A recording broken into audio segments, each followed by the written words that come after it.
Hey there you guys, welcome back. Today we're going to talk a little bit about Hoyas and check out my little Hoya collection. I've recently found a love for Hoya. There is something really fun and unique about Hoyas, and their flowers are really cool. They're interesting. Some of them are really small, some of them are really large. There's a lot of in-betweens. Supposedly some are fragrant. I haven't found any fragrant ones yet for myself. But many of you say that there's some really fragrant ones. One of the problems with them is many times they drip a honeydew from the flowers, so that can get sticky on furniture or whatever. So just be mindful. But the flowers, I think they're called wax plants or wax flower. But the flowers in many cases look fake. Oh, they're so pretty. They look like you just took a cookie cutter and cut them out, and they're just candy, and they look like you could eat them. But I don't know that they're edible, so please don't do that. So anyway, I've got 12 different varieties.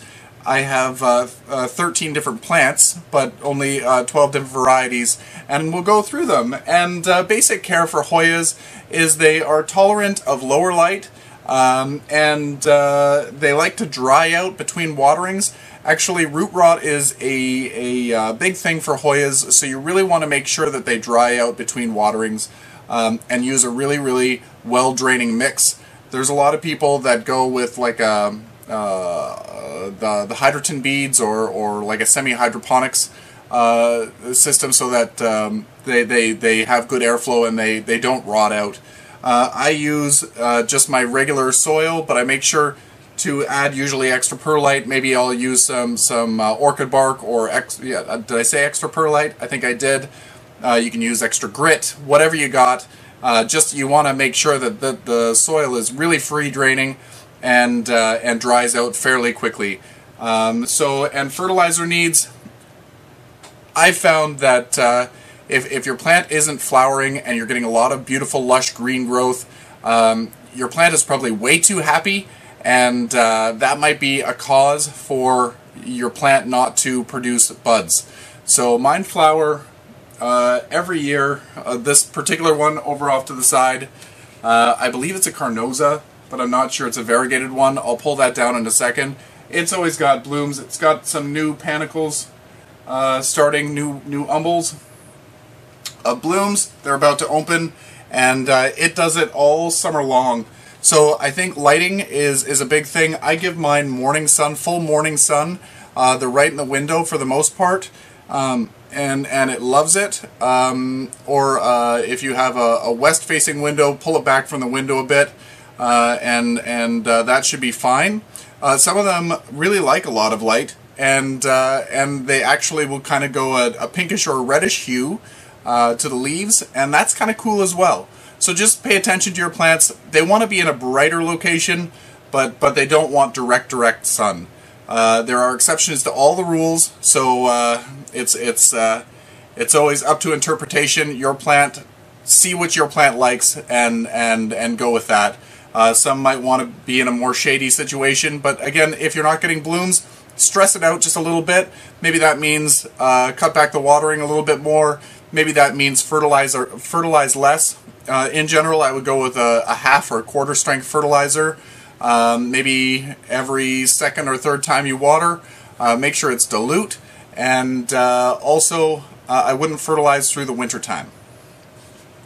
So this one here is my Hoya Carrii. It's finally starting to grow well for me. It didn't do well. I think I've had this for, I don't know, 6 years.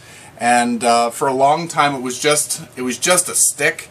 And I don't know whether you're able to see that. It was just a stick, and this part of the bit's dead now. And it was doing nothing. I think I had 3 leaves on it, and I'm like, why the hell do I have this plant?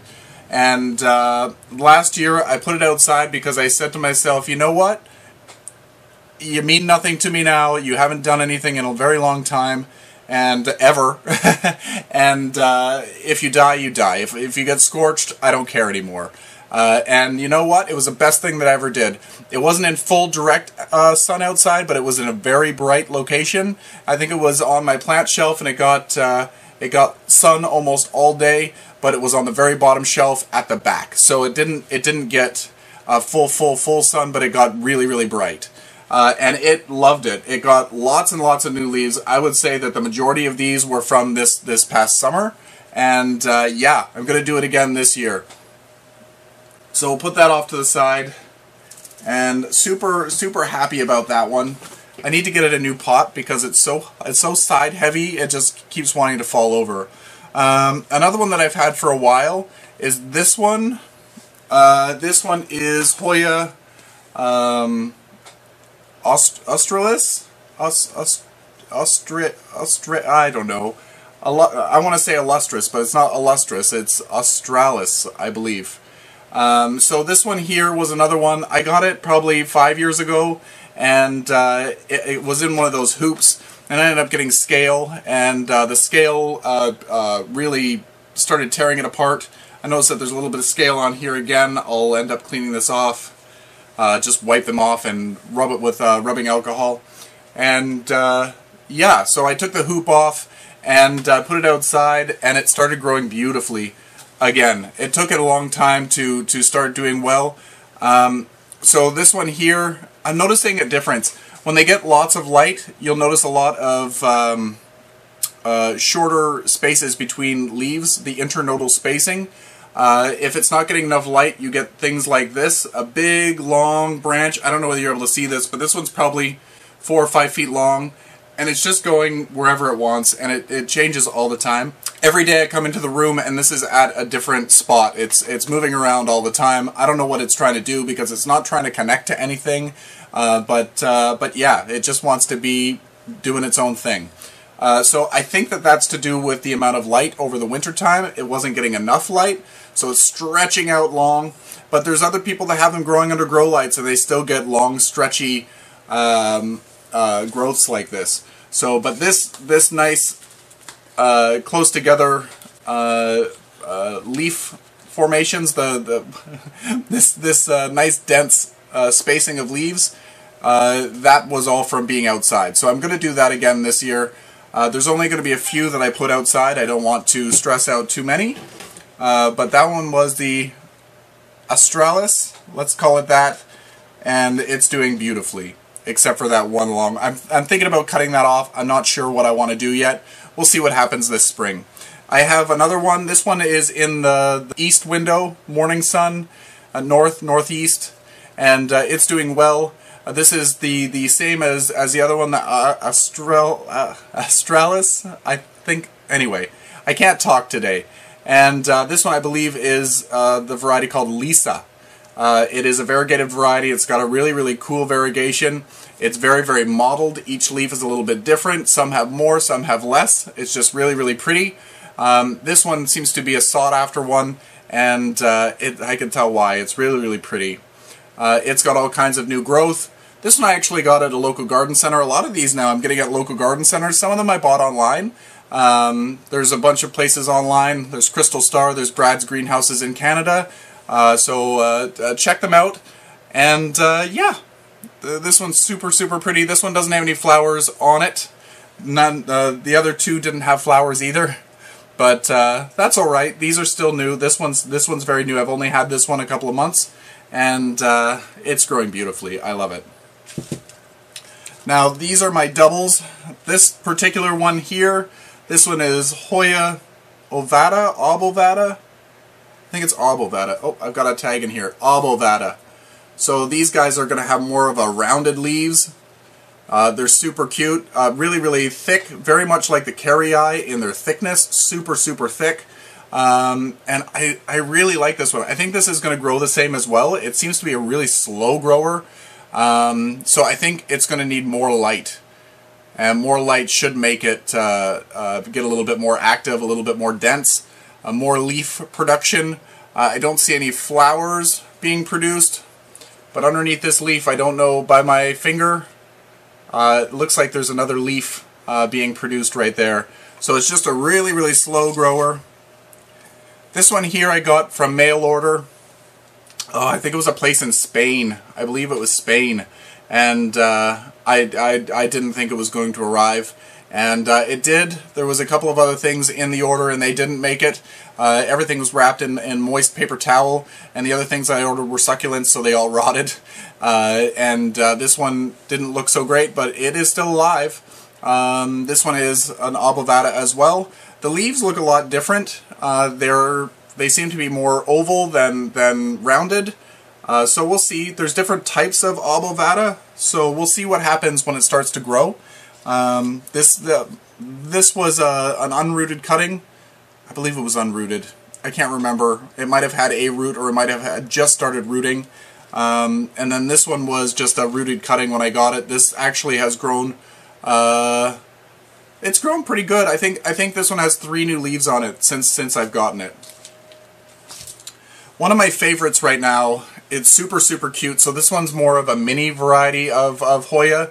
This one is Hoya Matilda, and it is super cute. The leaves are about an inch long, and they're super glossy. I don't know whether they're going to come in. Super glossy, really adorable, and it seems to be a dense grower, and I really enjoy it. It's super cute. I think I've said that 8 times. I'm waiting to see if there's going to be any flowers. I hope that the flowers are a little bit bigger, so it's not just tiny little invisible blooms on this plant, but we'll see. I think in time I might make a small little trellis for it to go over, or I might get a piece of driftwood and put it in the pot and have it wind around the driftwood. I think that might be really cute. So that's that one. Matilde. Ends in an E. Or Matilde. Alright. This one here, this one is Hoya Rangs and Splash. This one has 3 little peduncles. Such a funny word. Panicles, whatever you want to call them. Oh, the flower fell off. Yes, this is one that had a flower on it. We've got all kinds of little buds that are going to start coming out. This is different than others that I've had. This one seems to put out 1 flower at a time. At least that's what it started to do for now. So I'll show you the picture of it. It's really cute. It's white, very small. And if it only comes out 1 at a time, it's I don't know. I hope that it does a little umbel of flowers. So yeah, I was really excited to see that. I think I got this plant here from the same time as the obovata and the Matilde, and I have another one over here, all from Crystal Star. And these were rooted cuttings, and I think I got them in the fall. They had a shipping event. They don't generally ship throughout the year. Usually you do a pickup at their location or at like an orchid show or any gathering that they're at. You can get them to take them there and you can pick them up. But occasionally they do actually ship out via mail. So I was lucky enough to get these. I believe it was in the fall, and they've done really well for the short period of time that I've had them. So this one has 3 flower panicles. So that's super nice. I like it. This one is a splash, so it's going to have the splashes on the leaf, kind of like a sort of a variegation, but not really a variegation. If you weren't really thinking about it, it kind of looks like they've got insect damage, like you've got thrip, like a nice beautiful green leaf, and then you got that yellowing kind of speckling in there that normally the sucking insects would cause, but that's what this one's supposed to look like. The leaves on this one are really thick as well, super thick. Really interesting plant. I like this one a lot. I like them all a lot for their own reasons. Everybody's got a different reason. This one here is another one from Crystal Star, and this is Hoya Macrophylla Variegata. This one has really pretty leaves. I don't know whether it picks it up, but it's got the green, and it's got the white, and it's got some pink. I think there will be more pink when it goes outside with more sun, and the new leaves are actually more pink, and then they start to go a little bit more green. So they're super pretty, very unique. I need to get a trellis for this.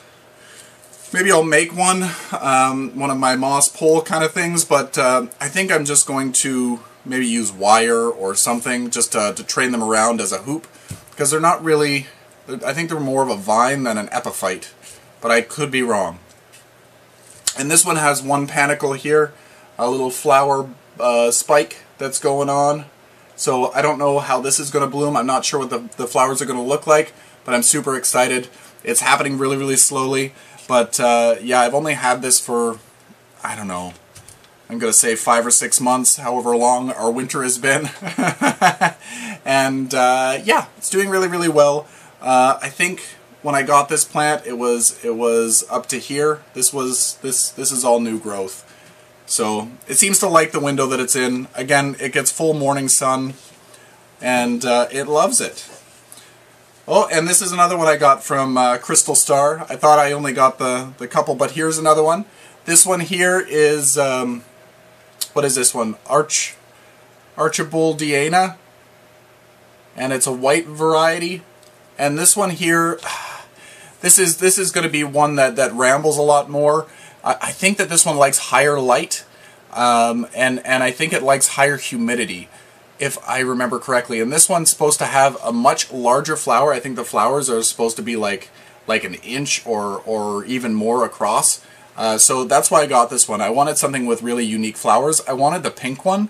The pink one is just a stunning flower. But that was all sold out, so I got the white. So I'm not sure how big the bloom is going to be. Hopefully we'll find that out in the next couple of years. But it's a very dainty plant. Compared to the other ones, the stem is very, very thin. It's kind of wiry, but the leaves so far are a little bit smaller. When I look online, the leaves of Archibaldiana are bigger. When people put their hand up next to them, it's kind of as long as their hand. So we'll see. We'll see. It could be the difference between the white and the pink. I'm not sure. So if you grow Archibaldiana, let me know. I really would be interested to finding out how their habit is. So this one has put out a little bit of growth. It's mostly just starting to vine. It's all the way out here to my fingertips. And yeah, fingers crossed I get some nice leaves. I might put this one outside during the summertime to give it more light, but we'll see. We'll see. Maybe I'll put it in the grow tent. Another one that I have here is Hoya retusa. So this one here is a really, really fun one. It's very ferny, and I saw a photo of this one online where it was growing up driftwood, and it looked so pretty. It was like clumps of leaves here and there, tufted, and it was so pretty. So I think I want to try to do that. I'm just letting, these I got from a local greenhouse, a local garden center, and I don't know, I don't believe that they were rooted cuttings, so I'm just letting them do what they do. They have them planted in a good mix. It's like a potting soil and bark. It's very, very well draining, and it's very, very loose, so it will like that very much. So I'm super excited to see how this one grows. Supposedly the flowers on this particular one are very, very small, kind of inconspicuous. So I'm eager to see what happens here. I really like this one. What did I say? Yeah, retusa. I said retusa, right? Yeah. And then I believe that they mixed up the labels on this one. This one is a Wayeti. It says Wayeti on it, but I believe that this one here is Wayeti. I put this on the Hoya forum, and they told me the names, but I think this was retusa, and then this one was Wayeti. This one here is a really, really pretty one. It's got a longer, narrow leaf, and there's a little bit of a red hue to the outer edge of the leaf, and I thought that was really, really pretty. I can't wait to see what happens when this goes under higher light, because I think it's going to have a lot more burgundies in it, and maybe a more red edge. But I don't want to overkill. I don't want to give it too much light. But again, like I said, a little bit of stress, kind of like a succulent. A little bit of stress can make it do really interesting things, whether that's be flowering, whether it gets unique colors. Yeah, so just play with it. Don't go crazy, but have fun. See what happens. So there's that one. And then we have this one here, Hoya Publix. I thought that this was a really common one back in the day, but I think it was just the Carnosa. Hoya Publix, I think that these ones have a beautiful dark bloom, but there's so many different varieties of. Many of the ones that I see, this one has like a black bloom with kind of like a burgundy interior, and it looks really, really pretty. So I'm very eager to see what this one looks like. This one I have in more full sun. I have this in the front of the house, more of a west, let's say southwest window, and it seems to be a little bit more compact. Still growing fairly viney, but it's a little bit more dense. The leaves aren't like really spaced out. So it seems to be very happy. I love the color of the new leaf. I like that purpley tone, the purpley brown. So I don't even know my colors. They're coming up. So very, very cool. I can't wait to see what happens with this plant over time. This one and the Retusa and the Wayeti are maybe, I've had them for maybe 2 months. Super excited about that. And last but not least, let me get up here and grab down my bigger one, and it's hanging in a hanging pot. You've seen this one in a few videos, I'm sure. This one hangs in the living room right above my head, and when the flowers are done, they kind of explode, and all of the little flowers come falling down. Yeah, it's not uncommon for me to sit there and then look over to the side, and I've got flowers just hanging out. So here is, let me know what type of carnosa this is, because I'd really like to know. We've got a little umbel starting here, super, super cute. I can't wait till they open. And I've got, never cut off your flower spikes, your little panicles, because they bloom from old panicles. They keep going and going and going. So unless they dry up and fall off, don't remove them, because that's going to give you flowers next year, or even in a month's time. In the summertime, I get they finish blooming, and then they have a very short rest, and then they start producing more buds. So never cut those off. Let them fall off naturally. So you want as many of those as you can get. So also, if you're taking cuttings, if it's a longer cutting, and you have one of those on there, a panicle on there, then you'll probably have it flower sooner. But yeah, I really enjoy these Hoyas. Show me what you're growing. I love to see your Hoya plants. What type do you have? Maybe you just have the common carnosa like this one. Maybe you have the Hindu rope, which I don't have, with all the crinkly leaves. That's really compact. Yeah, I'd love to see them. Post them to the Plants and Things What's Growing page. Also, if you want to tag me on Instagram, I'd love to see the photos there. I seem to use Instagram a lot. I don't post a lot to it, but I definitely am on there every day just searching through photos because they're beautiful. So yeah, show me what you're growing. I'd love to see more Hoyas. I'd love to get some more inspiration onto what to buy. I think I want to get the Shooting Star Hoya next. What is that? I think it's Hoya Multiflora. Chris from Growing Things, he was showing me his, and it's beautiful. So I'd really like to add that one to my collection at some point, but I have enough for now, and I'll add a few in as I notice beautiful specimens. And yeah, you can never have too many, I think. Anyway, until next time, you guys, happy growing.